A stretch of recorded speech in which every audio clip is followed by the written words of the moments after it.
नमस्कार, स्वागत है आप सभी का जय कामतानाथ क्लासेस के इस नए वीडियो में। तो बच्चों, इस वीडियो में हमको सीखना है और पढ़ना है विद्युत फ्लक्स। भाई, इससे पहले वाले वीडियो में हम एक समान विद्युत क्षेत्र में रखे विद्युत द्विध्रुव पर बल आघूर्ण का डेरिवेशन कर चुके हैं। तो अगर आपने वो वीडियो नहीं देखा है तो पहले जाकर के वो वीडियो जरूर देख लें, है ना। इस वीडियो में हमको क्या सीखना है बच्चों? विद्युत फ्लक्स और गॉस की प्रमेय वाले चैप्टर को हम इस वीडियो से प्रारंभ कर रहे हैं, ठीक है ना। तो चलिए भाई, हम समझते हैं विद्युत फ्लक्स। वीडियो छोटा होगा लेकिन कंसेप्ट से भरा होगा, इसलिए आपसे गुजारिश है कि आप वीडियो लास्ट तक देखें, ठीक। चलिए भाई, स्टार्ट करते हैं आज का टॉपिक। हम देखिए विद्युत फ्लक्स, सबसे पहले समझते हैं कि विद्युत फ्लक्स ये क्यों बना भाई, विद्युत फ्लक्स की आखिरकार हमको जरूरत ही क्यों पड़ी, है ना। तो देखो भाई, जैसे मान लिया गया कि ये कोई आपकी एक सतह है। क्या मान लिया गया भाई? ये आपकी कोई एक सतह है, कोई एक पृष्ठ है ना, काल्पनिक, जिसको हम खाली मान सकते हैं ना। ये कोई काल्पनिक पृष्ठ है, ये हमने मान लिया, ठीक है ना। और अगर हमको यह पता लगाना है कि इस काल्पनिक पृष्ठ में से कितना विद्युत क्षेत्र निकला, कुल विद्युत क्षेत्र हमको क्या पता करना है भाई? हमको निकालना है कि इस काल्पनिक पृष्ठ में से कुल कितना विद्युत क्षेत्र निकला, है ना। तो ये हम किसकी सहायता से निकालेंगे बच्चों? ये हम निकालेंगे विद्युत फ्लक्स की सहायता से। किसकी सहायता से निकालेंगे? विद्युत फ्लक्स की सहायता से, है ना। तो आई होप मोटा मोटा अंदाजा आपको लग गया होगा कि विद्युत फ्लक्स क्या किस लिए काम करता है, किस लिए विद्युत फ्लक्स को बनाया गया, है ना। तो विद्युत क्षेत्र को नापने के लिए या विद्युत क्षेत्र का पता लगाने के लिए बनाया गया है किसको बच्चों? विद्युत फ्लक्स को। विद्युत फ्लक्स करता क्या है? बताता है कि किसी भी पृष्ठ से कितना कुल विद्युत क्षेत्र निकल करके गया है। इतनी बात क्लियर हो गई बच्चों आपको? तो चलिए आगे समझते हैं ना। विद्युत फ्लक्स तो समझ में आ गया होगा ना। विद्युत फ्लक्स का क्या काम होता है? विद्युत फ्लक्स भाई सतह से जाने वाले किसी भी अनियमित या काल्पनिक सतह से जाने वाले विद्युत क्षेत्र को बताता है। क्लियर? तो भाई अब हम समझ लेते हैं विद्युत फ्लक्स की लैंग्वेज, विद्युत फ्लक्स की परिभाषा क्या बनेगी, है ना। ये तो हमको पता चल गया विद्युत फ्लक्स का उपयोग क्या होता है, ठीक है। चलो भाई, अब मैं विद्युत फ्लक्स की जो डिफिनीशन है उसको भी आपको थोड़ा एग्जांपल लेके समझाता हूं, है ना। देखो भाई, मान लेते हैं ये आपकी एक सतह है काल्पनिक, ठीक है ना। ये आपकी क्या है? एक सतह है काल्पनिक, ठीक है। और इससे विद्युत क्षेत्र रेखाएं ऐसे होकर के जा रही हैं,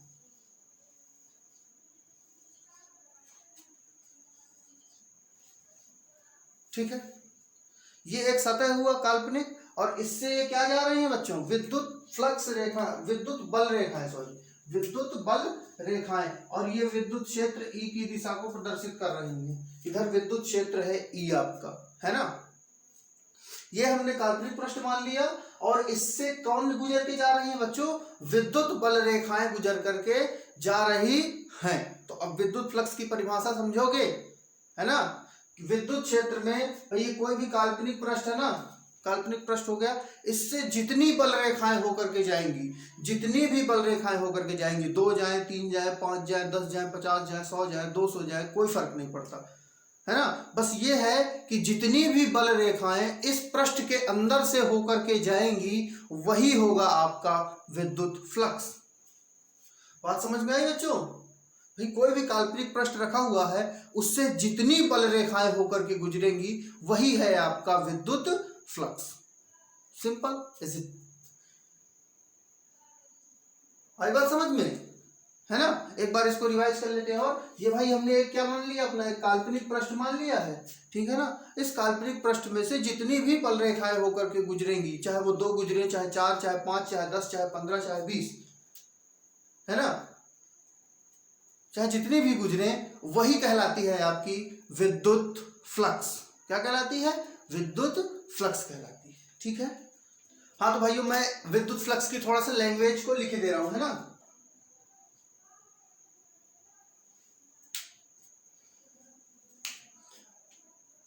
हाँ तो भाई ये हमने विद्युत फ्लक्स की लैंग्वेज लिख दी है, इसको थोड़ा सा पढ़ लेंगे भाई।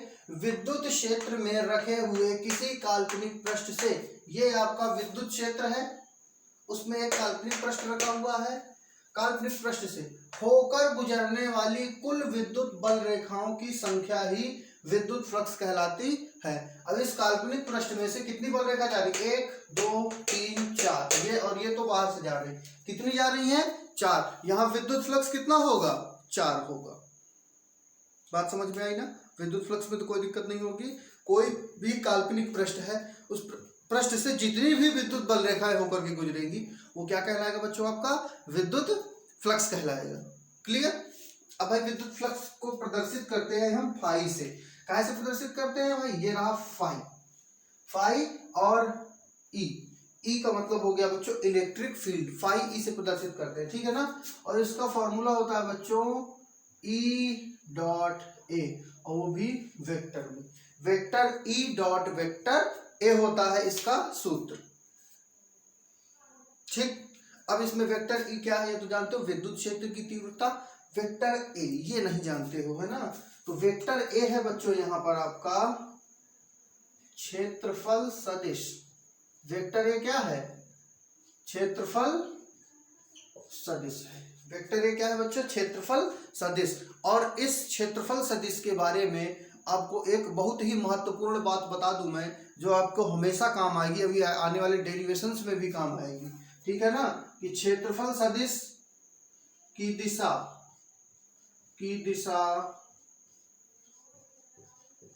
सतह के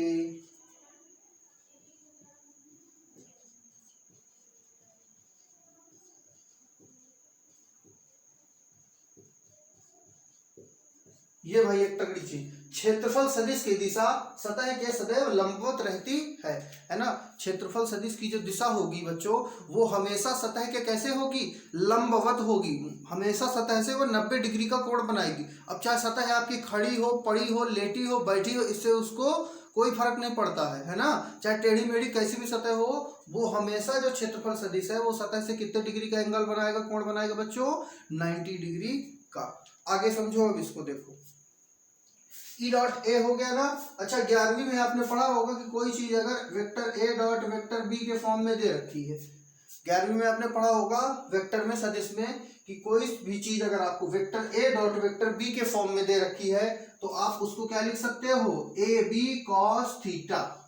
क्या लिख सकते हो आप उसको, ए बी कॉस थीटा। उसी तरीके से ई डॉट ए को क्या लिख सकते हो आप, ई ए कॉस थीटा, ई ए कॉस थीटा, फाई ई बराबर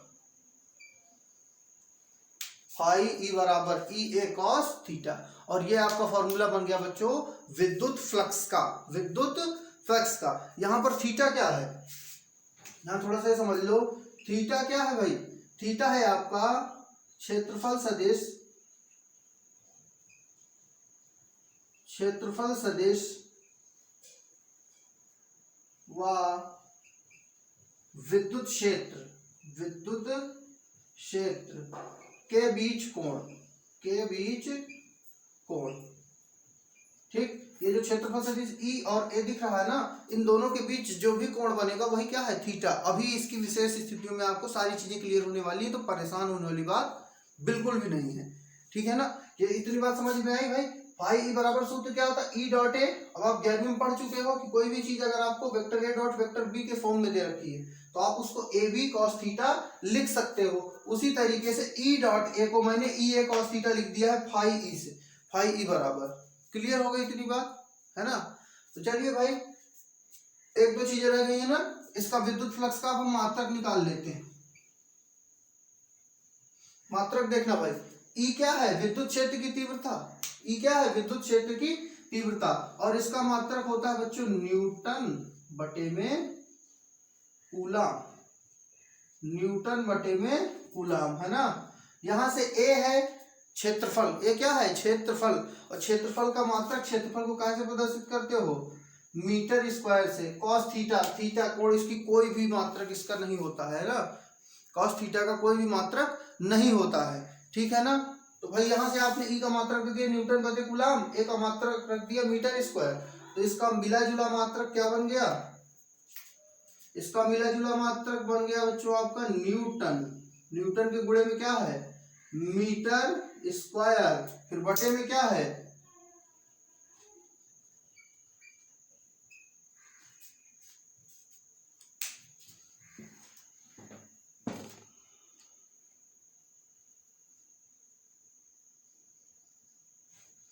हाँ तो बच्चों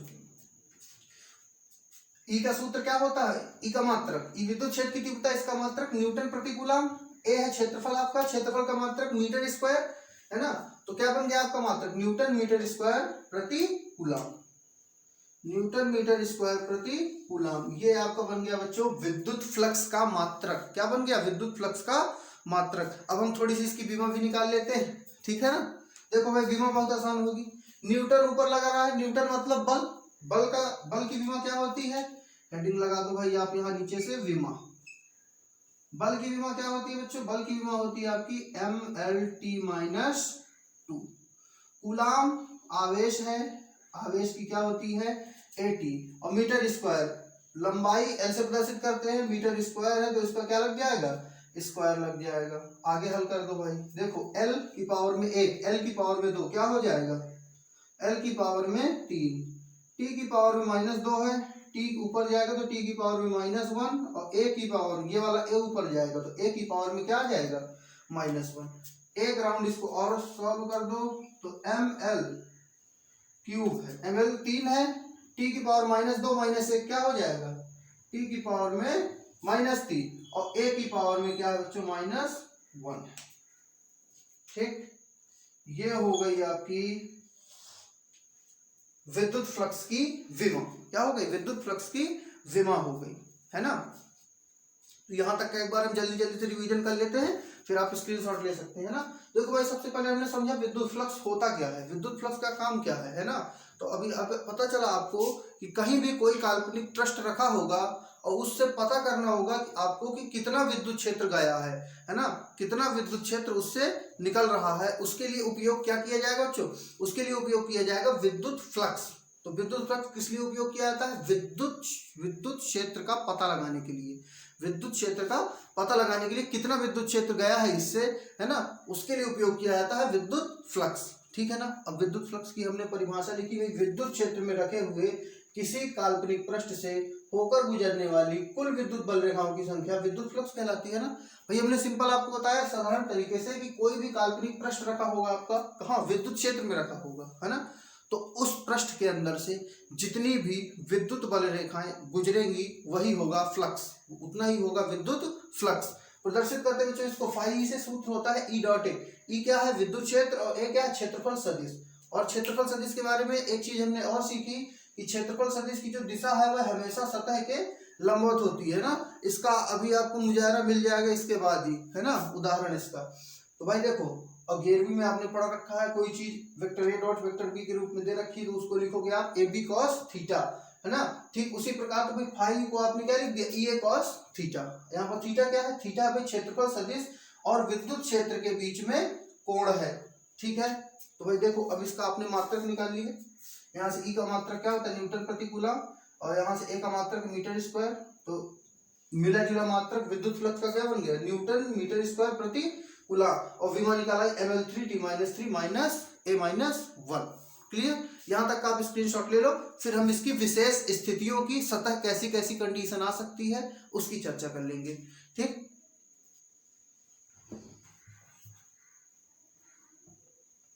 हाँ तो भाई अब हम थोड़ी चर्चा कर लेते हैं इसकी विशेष स्थितियों के बारे में, ठीक है ना। तो विशेष स्थितियों में सबसे पहली नंबर आप हेडिंग लगाएंगे जब सतह लंबवत हो, सतह कैसी हो, लंबवत हो। अब समझो भाई बात को, यहाँ पर ये भाई हमने आपकी सतह बना दी, ठीक, और ये सतह कैसी है, लंबवत है। उदाहरण के तौर पर मेरे हाथ पे ये नोटबुक है, ये ऐसी ही सतह है जस्ट जैसी ये बनी हुई है, दिख रही है ना सबको, मेरे हाथ पे ये नोटबुक है वैसे ही सतह जैसे यहाँ पर ये बनी हुई है, ठीक है ना। इसके लंबवत होने का मतलब, अब मैं इसी को ही सतह मानूंगा, इसके लंबवत होने का मतलब क्या है बच्चों कि यह ऐसे रखी हुई है, जैसे हाथ में मेरे ये रखी हुई है, ये ऐसे रखी हुई है, इसके लंबवत होने का मतलब यह है। ठीक है ना। अब समझो, इससे विद्युत बल रेखाएं होकर के जा रही हैं।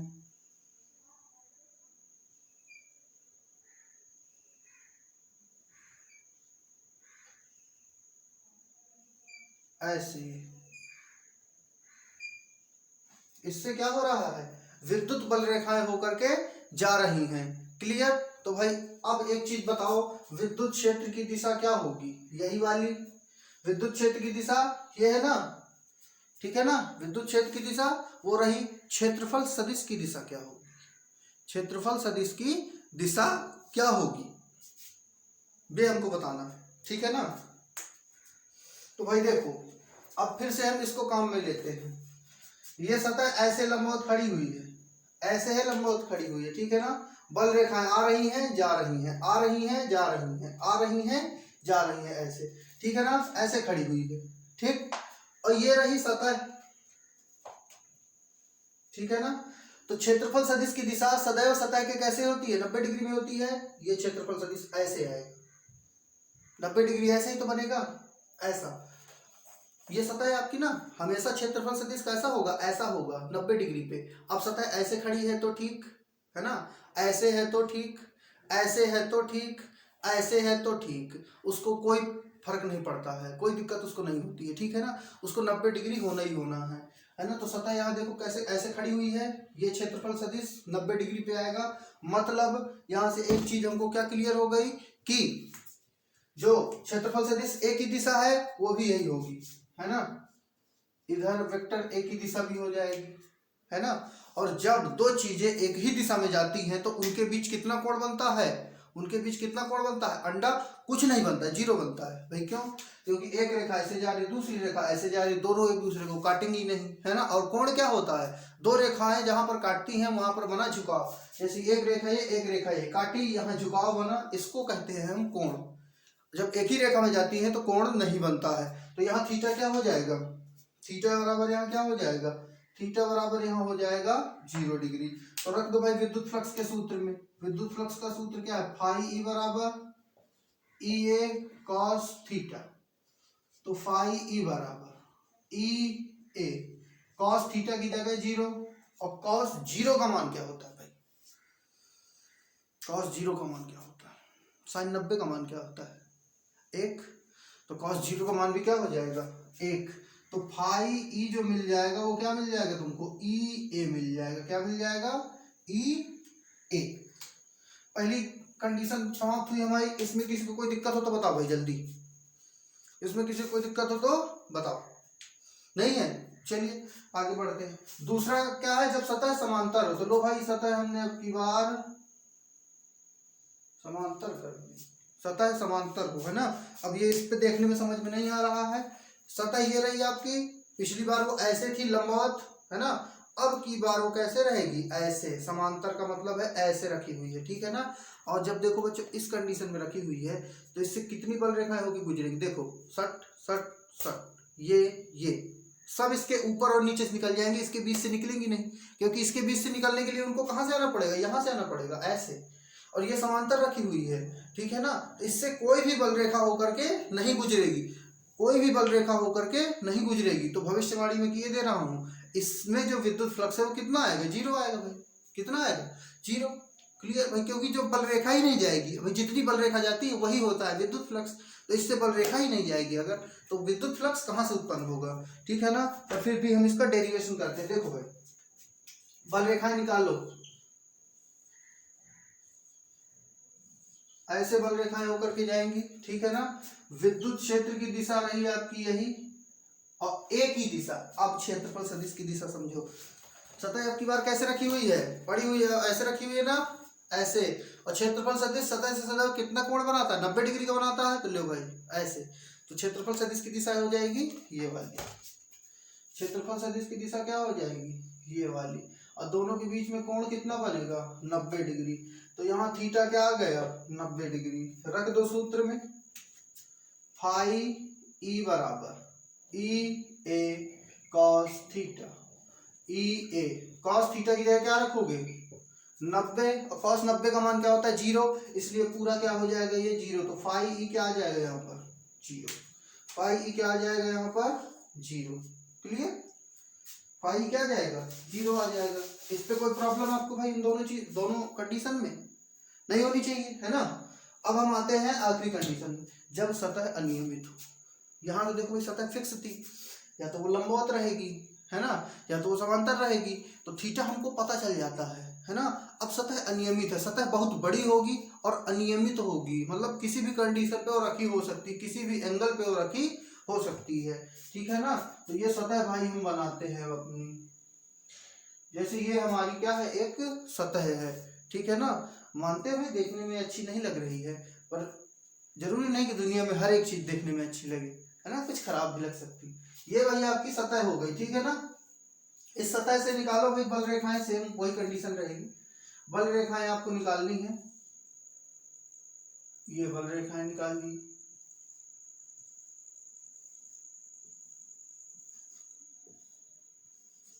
एक मजे की बात बताऊं भाई आपको, इस पूरे चैप्टर में जो आप डेरिवेशन पढ़ेंगे ना वो इस कंडीशन से पढ़ेंगे। आगे जो गाउस का नियम भी सॉल्व करेंगे वो इससे करेंगे, क्योंकि जो सतह जो नियमित होती है, जैसे सतह लंबवत और सतह समांतर, इनमें तो तुरंत पता चल जाता है ना।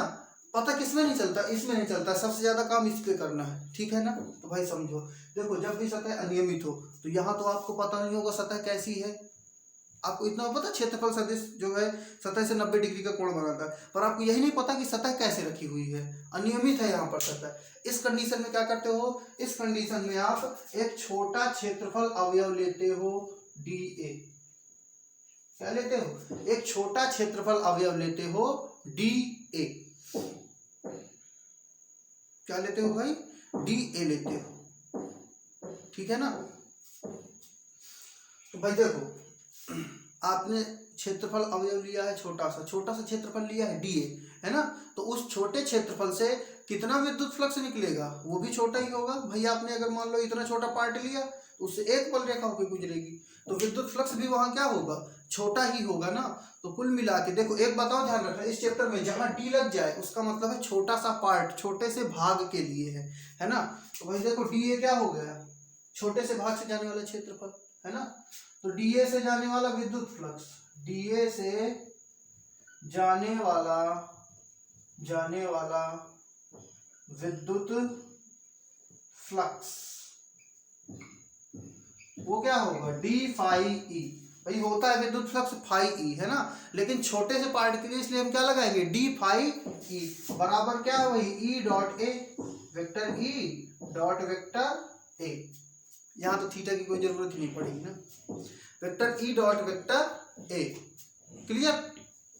अब भाई क्या है, ये आपका निकला है छोटे से पार्ट से जाने वाला, है ना। और अगर आपको इस पूरे पृष्ठ का चाहिए, संपूर्ण पृष्ठ का चाहिए, संपूर्ण पृष्ठ हेतु या संपूर्ण पृष्ठ से जाने वाला विद्युत फ्लक्स चाहिए, तब आप क्या करोगे। आपके पास दो रास्ते हैं। पहला रास्ता, छोटा सा पार्ट यहाँ लियो, छोटा सा यहाँ, छोटा सा यहाँ, छोटा सा यहाँ, छोटा सा यहाँ, छोटा सा यहाँ, मतलब बहुत सारे छोटे छोटे पार्ट लो, सबसे जाने वाला फ्लक्स निकालो, फिर सबको जोड़ो। मतलब जीवन भर आपके पास क्या यही काम है ना। उसके लिए काम आती है बच्चों आपकी गणित। क्या काम आती है, गणित। तो हम यहाँ पर करेंगे समाकलन। क्या करेंगे, समाकलन, है ना। संपूर्ण पृष्ठ हेतु दोनों ओर समाकलन करने पर, दोनों ओर समाकलन करने पर। अब भाई समाकलन ही वो वजह है जिसकी वजह से अधिकतर बच्चे 10th के बाद बायोलॉजी ले लेते, गणित नहीं लेते हैं। समाकलन ही वो सबसे बड़ी दिक्कत है, क्योंकि सबसे ज्यादा वेटेज समाकलन का ही मिलता है आपको 12th मैथ में, ठीक है ना। पर समाकलन बड़ा आसान होता है अगर आप सही से पढ़ते हो, ठीक है। तो देखो फिजिक्स में समाकलन का मतलब होता है जोड़ना। समाकलन का मतलब फिजिक्स में क्या होता है, जोड़ना। कई सारे छोटे छोटे छोटे पार्ट को इकट्ठा करके अगर आप जोड़ दोगे, है ना, तो वो क्या होता है समाकलन, या समाकलन कर दोगे तो वो जुड़ जाएंगे। जैसे ये छोटा सा पार्ट है, अगर मैं इस डी फाई का समाकलन करूं, समाकलन का ये चिन्ह होता है डी फाई ई, है ना, और वही ई डॉट ए का समाकलन होगा, ई डॉट ए का समाकलन होगा, ठीक है ना, कोई दिक्कत। अब जैसे ही डी फाई का समाकलन करोगे आप, तो आपको मिल जाना है संपूर्ण पृष्ठ से जाने वाला विद्युत फ्लक्स, संपूर्ण पृष्ठ से जाने वाला विद्युत फ्लक्स, है ना। ये बात आपके थोड़ा कम समझ में आई होगी ना, लेकिन अभी ये कम समझ में आना ही चाहिए, है ना। आगे आने वाली वीडियो में ये सारी चीजें एकदम क्लियर हो जाएंगी। ठीक है भाई, तो चलिए आज की वीडियो में इतना ही, मिलते हैं अगले वीडियो में, तब तक के लिए धन्यवाद।